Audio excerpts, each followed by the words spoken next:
With the recent release of the Bastet short story that followed Ana and Soldier 76's whereabouts following the Old Soldiers comic, I got to wondering about the current state of the Overwatch lore.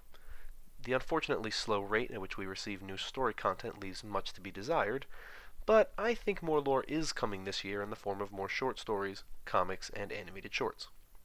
With this, I hope we get some more information on many of the heroes who have a serious need for more lore.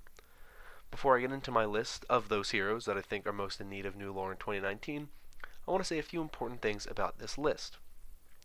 First, any of the heroes that were released in 2018 were not considered for this list. With as many of the heroes as there are in Overwatch, I think the newest heroes added to the game have the least necessity for lore due to how new they are. Second, only currently released heroes were considered for this list, so that means no Echo, at least not yet.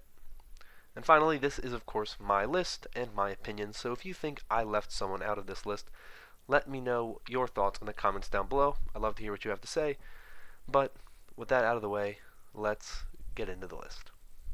At number 5 on this list, I have Pharah, aka Faria Omari. Now, I know what you might be thinking. NTC, Pharah has already gotten a comic and a bunch of lore, because Ana has gotten tons of lore too. And while you wouldn't be wrong to say that, there are some major moments in Pharah's story that we don't really have a clear answer to, and that I think would be important to the overall story. For example, who exactly is Pharah's father Sam, and how did he meet Ana? Was Pharah present when Doomfist escaped Helix security? What was Pharah's first interaction with Ana following the revelation that Ana wasn't actually dead? These are all pieces of information that would help solidify Pharah's place in the Overwatch universe and answer some of the questions about the story. So, I hope we get to see them this year, ideally in the form of an animated short, but a short story or comic book would do just as well. Next on this list is Deva, who, despite the fact that she received a cinematic in 2018, still has very little lore surrounding her place in the overall story. Deva's story is very personal and character-driven, a story about a 19-year-old girl who went from esports fame to a military hero. Yet despite all this, she struggles mentally with the burden that comes with being a mecha pilot and defending her home. The Shooting Star cinematic gave us a great look at who Deva, or Hana Song, really is, and while I love what it did for Deva's character, I hope we get to see more of her story as it relates to the Overwatch universe as a whole. Will she become a member of the newly reformed Overwatch, or will she continue her life serving her country? This is the main question that I hope we see answered this year, and while I don't expect she'll get another animated short, a comic or short story could tell this story very, very well. Up next is Moira, the secret Blackwatch scientist turned Talon Inner Council member who had a hand in turning the once heroic Gabriel Reyes into the Talon assassin known as Reaper. Moira did play a prominent role in the Retribution event that was released as a part of the Archives event back in April 2018, but I still think there are a lot of holes in Moira's story that should be explored. First, when and how did she turn Gabriel Reyes into Reaper? Second, who recruited Moira into Talon's Inner Council, or was she there all along? Third, does Moira's role as the Minister of Genetics at Oasis serve her personal needs, or that of Talon? While I may personally have a bias towards learning more about Moira, since she is the hero that I have more hours on than anybody else, I think learning more about her story would be a great next step for Overwatch's lore. Number 2 on the list is Zarya. Zarya, in my opinion, has been one of the heroes who has suffered most from a lack of lore.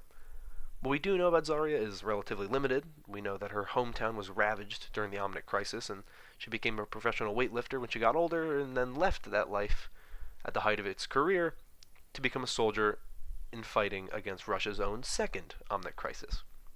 The problem is, we don't know anything else about Russia's second Omnic Crisis other than the fact that it exists. We don't even know what Zarya has done in the second Omnic Crisis. And while Zarya did get a comic where she hunted down Sombra and learned from her the truth about Katya Volskaya's dealings with Omnics to help create her machines to fight Omnics, we haven't seen much else in the way of Zarya's story. I think we need to know more of what shaped Zarya's incredible hatred for Omnics to better understand her motivation as a character. Finally, the character that I think needs lore more than any other hero this year, Lucio. This really shouldn't surprise anyone, seeing as Lucio's lore consists only of a few interactions with other heroes in-game and his limited backstory provided to us by the Overwatch team. I want to know why Lucio's role in the overall story of Overwatch matters, because currently he's not of much importance to the story. Will Lucio be involved in leaking the Vishkar Corporation's ties to Talon? How did Lucio steal back his father's sonic technology from Vishkar in the first place? And will Lucio join Overwatch to help take down the Vishkar Corporation and Talon and free Rio de Janeiro? These are all questions that I think could have a major impact on the story of Overwatch, yet none of them have been answered, and seemingly they've been building to an answer, but we haven't gotten anything.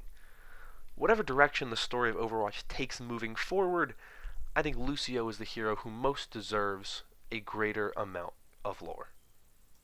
With all that being said, that concludes my list of the 5 heroes that I believe need more lore in 2019 for Overwatch.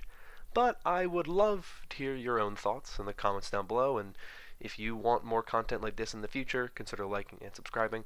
I really like talking about this kind of stuff. The Overwatch lore is one of my favorite parts of the Overwatch universe.